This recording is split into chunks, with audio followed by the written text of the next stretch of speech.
More than 2 weeks after Nepal was hit by an earthquake that has claimed more than 8,000 lives, fundraising efforts continue in southern Alberta to help those devastated.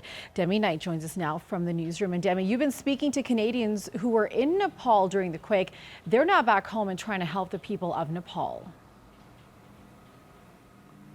That's right, Ina. The Kimberley residents shared their terrifying experiences with the community last night. They say it's hard to believe their home's safe. But now that they want the community to help give back to those in need. This was an unbelievable force that you're dealing with, and you feel very, very small when this is happening. Jim and Annie Campbell found themselves in the midst of chaos when they were trapped in a valley near the mountain village of Langtang. We were actually trapped in that valley. There was absolutely no way that you could walk out. We had to literally run for our lives. The couple saw firsthand the devastation left after a massive avalanche wiped out the whole village. It was triggered by a 7.8 magnitude earthquake that was centered near Nepal's capital, Kathmandu. Even though they were rescued, they didn't escape unscathed, as Annie suffered a broken foot while trying to shelter herself from the falling debris. This thing had enormous force, and it ripped all the roofs off many of the roofs off the buildings, and of course sent debris flying in all directions. Robin Duncan and Kara Brissett were also backpacking through Nepal. They were in the capital region during the quake and described the horrific scene that unfolded around them. People were in the streets, people were screaming, and there was no escape. There was just houses that had fallen into the river, huge rock fall, car crashes, just massive destruction.